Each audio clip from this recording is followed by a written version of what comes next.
আমরা চেয়েছিলাম এই গণ অভ্যুত্থানের পরে ৭২-এর যে ফেসিবাদী সংবিধান, সেই সাংবিধানিক কাঠামোকে পরিবর্তন করে জনগণের একটা কাঠামো নিয়ে আসতে, যাতে কোনো নতুন করে কেউ হাসিনার মতো আবিষ্কৃত না হয়ে জনগণের উপর গুলি চালাইতে না পারে। কিন্তু বাংলাদেশের দুর্ভাগ্য যে এক হাসিনা যাওয়ার পরে আরেক হাসিনা আসার জন্য আমাদের দরজায় কড়া নাড়ছে।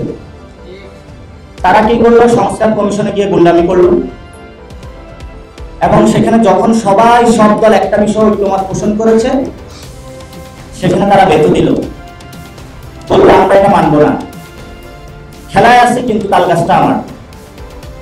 সংস্কার কমিশন অনেক আসলে বিপদে পড়েছেন, তারপরও ওই দলের নোট অফ ডিসেন্ট রেখে আমরা সামনের দিকে আগে বাড়িয়েছি দেশের স্বার্থে। কিন্তু বর্তমান যে পরিস্থিতিতে জুলাই সনদের আইনি ভিত্তি হয়েছে, তারা বলেছিল একটি প্রজ্ঞাপনের মাধ্যমে, আমরা বলেছি এটার আদেশ দিতে হবে। সরকার আদেশ দিয়েছে, এটা আমরা পেয়েছি।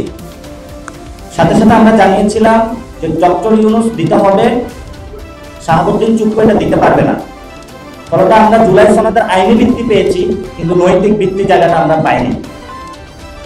এবং এই জুলাই সনদের সরকার শুরুতে গণ অভ্যুত্থান শব্দটা উচ্চারণ করেছে, সার্বভৌম অভিপ্রায়ের যে প্রকাশ সেটা জনগণ থেকে নিয়েছে।